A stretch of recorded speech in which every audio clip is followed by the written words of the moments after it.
السلام علیکم ورحمۃ اللہ وبرکاتہ۔ الحمد للہ رب العالمین وبہ استعین واصلی واسلم علی المبعوث رحمۃ للعالمین نبینا محمد وعلی آلہ وصحبہ ومن سار علی نہجہ الی یوم الدین۔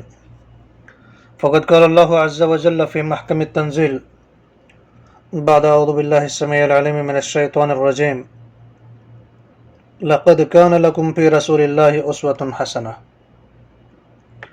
معزز ناظرین کرام و مشاہدین اعظام، آج کی اس نشست میں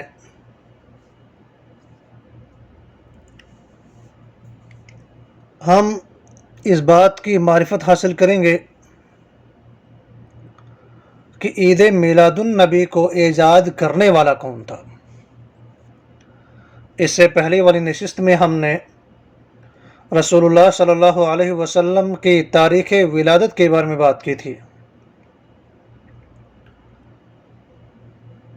جب ہم رسول اللہ صلی اللہ علیہ وسلم کی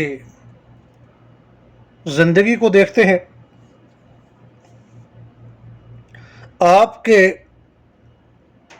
فرمان سے یہ بات ثابت ہے کہ آپ صلی اللہ علیہ وسلم پیر کے دن پیدا ہوئے تھے۔ یہ بات آپ صلی اللہ علیہ وسلم کی حدیث سے ثابت ہے،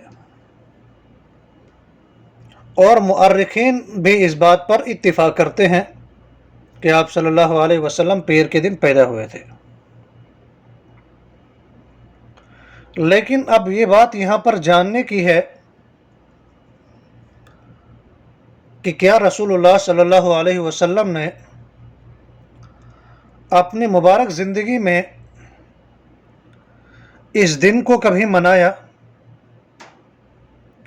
کیا آپ صلی اللہ علیہ وسلم سے محبت رکھنے والے، جنہیں ہم صحابہ کرام کے نام سے جانتے ہیں، کیا انہوں نے اپنے زندگیوں میں رسول اللہ صلی اللہ علیہ وسلم کے اس ولادت کے دن کو منایا؟ آخر اس کی ایجاد ہوئی کب ہے؟ جب ہم اس بات کی معرفت حاصل کر لیتے ہیں کہ رسول اللہ صلی اللہ علیہ وسلم کی زندگی میں یہ عید میلاد النبی منانا ثابت نہیں ہے، اور آپ صلی اللہ علیہ وسلم کے بعد آپ کے صحابہ کو بھی جب ہم دیکھتے ہیں کہ جو دین کی معرفت رکھنے والے لوگوں میں سب سے زیادہ تھے، ان کے اندر لوگوں میں سب سے زیادہ دین کی معرفت تھی، اور وہ مخلوق میں سب سے زیادہ خیر کے حریص تھے، اور نبی کریم صلی اللہ علیہ وسلم سے لوگوں میں سب سے زیادہ محبت کرنے والے تھے، اور پھر ساتھ میں سنت رسول اللہ صلی اللہ علیہ وسلم کو مضبوطی کے ساتھ تھامنے والے تھے۔ لیکن اس کے باوجود انہوں نے اس دن کو بطور جشن نہیں منایا۔ اگر یہ جشن منانا، یہ میلاد النبی منانا جائز ہوتا تو وہ آپ صلی اللہ علیہ وسلم سے محبت کرنے والے اس میں ضرور سبقت کرتے، لیکن ان سے یہ ثابت نہیں ہے۔ اور پھر جب ہم دیکھتے ہیں امہات المؤمنین کو، ہم بطور خاص یہاں پر ایک ماں عائشہ صدیقہ رضی اللہ عنہا کو ذکر کرتے ہیں کہ جن سے رسول اللہ صلی اللہ علیہ وسلم بہت زیادہ محبت کیا کرتے تھے۔ یہی عائشہ رسول اللہ صلی اللہ علیہ وسلم کی وفات کے بعد 40 سے زائد برس زندہ رہنے کے بعد وفات پائی، لیکن عائشہ صدیقہ رضی اللہ عنہا نے ایک مرتبہ بھی عید میلاد النبی نہیں منایا۔ کیا عائشہ صدیقہ رضی اللہ عنہا سے زیادہ رسول اللہ صلی اللہ علیہ وسلم سے کوئی محبت کرنے والا ہے؟ اور اس کے ساتھ میں دوسری چیز، اگر آپ یہ کہتے ہیں کہ جشن عید میلاد النبی منانا اطاعت ہے، اگر آپ یہ کہتے ہیں تو پھر کیا نبی کریم صلی اللہ علیہ وسلم کو اس کا علم نہیں تھا؟ کیا آپ صلی اللہ علیہ وسلم اس سے بے خبر تھے؟ اور اگر جشن منانا اطاعت ہے، کیا اس پر رسول اللہ صلی اللہ علیہ وسلم عمل پیرا ہوئے؟ کیا یہ اطاعت رسول اللہ صلی اللہ علیہ وسلم نے ہم تک نہیں پہنچائی؟ اگر پہنچائی ہے تو اس پر دلیل کیا ہے؟ اگر یہ پتہ چلتا ہے کہ عید میلاد النبی منانا معصیت ہے تو پھر جشن میلاد النبی منانا جائز نہیں ہے، تو پھر بات یہیں پر ختم ہو جاتی ہے۔ اور اگر آپ یہ کہتے ہیں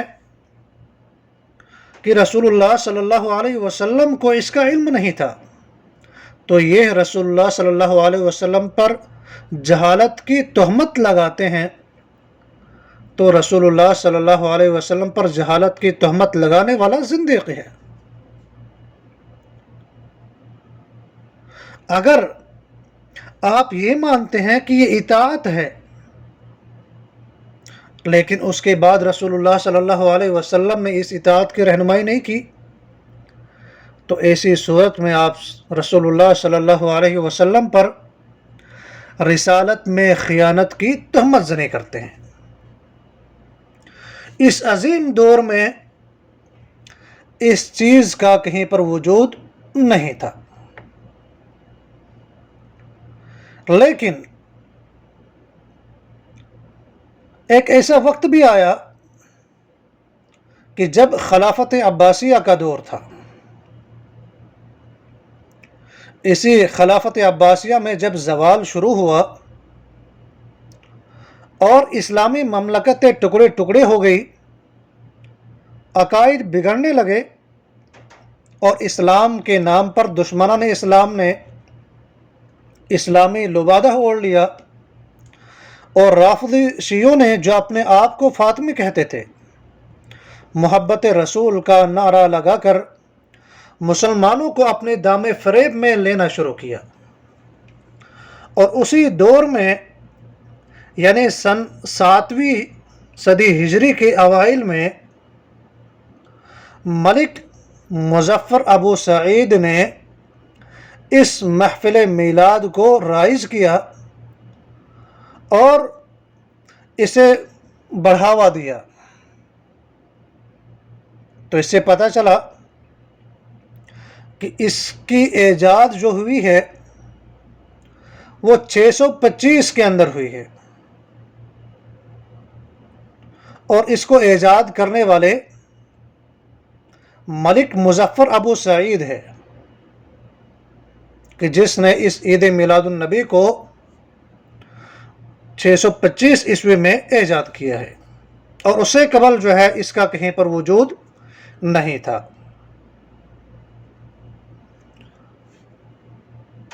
اور اسی طرح سے جب انہوں نے اس چیز کو ایجاد کیا تو اس کا بیان الابداع فی مدار الابتداء کے مؤلف نے اس طرح سے لکھا ہے کہ عیسائیوں کے کرسمس کو دیکھ کر مصری فاطمیوں نے جشن میلاد کو رواج دیا ہے، اور ساتھ میں اس میلاد کے جواز کا فتویٰ سب سے پہلے ملک مظفر کے دور کے ایک مولوی ابو الخطاب بن دحیہ نے دیا تھا، اور اس سلسلے میں اس نے ایک کتاب تصنیف کی جس کا نام اس نے التنویر فی مولد البشیر النذیر رکھا تھا، اور میلاد کے نام پر یہ کتاب 7ویں صدی ہجری میں لکھی گئی تھی، اور اس کتاب کی تصنیف پر ملک مظفر نے اسے 1000 دینار بطور انعام دیا تھا۔ آپ اس کے لیے دیکھ سکتے ہیں البدایہ والنہایہ جلد نمبر 7، اور اسی طرح سے صفحہ نمبر 137۔ اور یہ تو ہمارے سامنے فی الحال اس کو ایجاد کرنے والا کون ہے اور اس دن کو کب ایجاد کیا گیا اس کی معرفت واضح ہوئی۔ اب جس نے اس کو ایجاد کیا، اس ایجاد کرنے والے کے بارے میں ہم کچھ قول ذکر کریں گے، اور پھر انشاءاللہ المستعان دوسری قسط میں ہم ان کے دلائل کا یا کے بعد دیگرے ذکر کریں گے، اور پھر ان کا جواب بھی انشاءاللہ دینے کی کوشش کریں گے۔ علامہ جلال الدین سیوطی نے حاوی کے اندر یہ بات ذکر کی ہے کہ محفل میلاد النبی کو جس نے ایجاد کیا، اس نے میلاد کی محفل کے موقع پر عام دسترخوان لگوانے کا حکم دیا، جس پر اس نے 5000 بھنی ہوئی بکریاں اور 10,000 بھنے ہوئے مرغیاں اور 1,00,000 مکھن اور 30,000 حلوے کی پلٹیں لگائی۔ اور علامہ تاج الدین الفاقہ نے اپنی کتاب رسالۃ المورد فی الکلام علی عمل المولد کے اندر لکھتے ہیں کہ عید میلاد کی کتاب و سنت کی روشنی میں کوئی شرعی حیثیت نہیں ہے، اور نہ اس کا کوئی اصل ہی موجود ہے، بلکہ ایک بدعت ہے جسے باطل پرستوں اور پیٹ کے پجاریوں نے ایجاد کیا ہے۔ اسی طرح سے علامہ ذہبی رحمۃ اللہ علیہ نے اپنی کتاب میں فرمایا ہے کہ ابو الخطاب بن دہیہ ایسی باتیں گھڑتا تھا جس کی کوئی حقیقت نہیں ہے۔ اور علامہ حافظ ابن حجر عسقلانی رحمۃ اللہ علیہ ہیں کہ جنہوں نے بہت ساری کتابیں لکھی ہیں، کہ جن میں فتح الباری ایک معروف و مشہور صحیح بخاری کی شرح ہے، وہ ابن حجر اپنی کتاب لسان المیزان میں لکھتے ہیں ابو الخطاب بن دہیہ یہ بد زبان تھا، متکبر تھا، تنگ نظر تھا، اور دینی معاملوں میں قلیل النظر تھا۔ آپ اس کے لیے لسان المیزان جلد نمبر 4 اور صفحہ نمبر 296 اور 297 کا مطالعہ کر سکتے ہیں۔ اور ملک مظفر جس نے اس محفل میلاد کو ایجاد کیا، اس نے اس میلاد میں راگ و رنگ اور ناچنے والوں کو جمع کیا تھا، اور وہ ایسا کرتا تھا کہ وہ ان محفلوں میں مرثیہ خانوں کو، ناچنے والوں کو جمع کرتا اور راگ سنتا اور گانا باجا سن کر خود بھی رقص کیا کرتا تھا۔ آپ اس کے لیے دیکھ سکتے ہیں البدایہ والنہایہ جلد نمبر 7 اور صفحہ نمبر 136 اور 137۔ تو اس سے پتہ چلا کہ اس محفل کو ایجاد کرنے والا ملک مظفر بادشاہ تھا، کہ جس نے اسے ایجاد کیا تھا، اور ان سے قبل اس کا کوئی بھی وجود نہیں تھا۔ اور ملک مظفر بادشاہ نے جو محفل میلاد کے نام سے ایجاد کی، وہ کیسے سنت کا پیکر بن سکتا ہے؟ جو ناچنے اور گانے والوں کے ساتھ خود بھی ناچے اور گائے اور وہ شریعت حق کا پاسدار بھی ہو تو ایسا ممکن نہیں. تو یہ اس کا ایجاد کرنے والا تھا.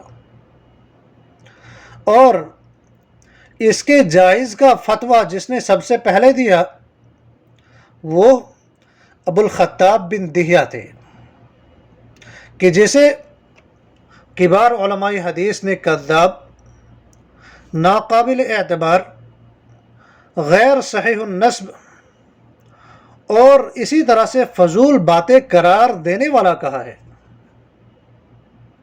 فضول باتیں کرنے والا قرار دیا ہے. تو آپ اس کے لیے دیکھ سکتے ہیں البدایہ والنہایہ صفحہ 137. تو اس سے پتہ چلا کہ اس کا وجود 625 عیسوی سے پہلے نہیں تھا، بلکہ اس کو 625 عیسوی کے اندر ملک مظفر نے ایجاد کیا ہے. اور اس کا فتویٰ جس نے دیا ہے وہ ابو الخطاب بن دہیہ تھے کہ جو ناقابل اعتبار، صحیح النسب اور فضول باتیں کرنے والا محدثین کرام کے نزدیک ہے. یہ کب ایجاد ہوئی اس کے بارے میں ہم نے گفتگو کی. انشاءاللہ دوسری نشست میں ہم اس کے بارے میں پیش کی جانے والے دلائل ان کو بیان کریں گے اور پھر ساتھ میں یکے بعد دیگر ہر دلیل کا مختصر جواب دینے کی کوشش کریں گے.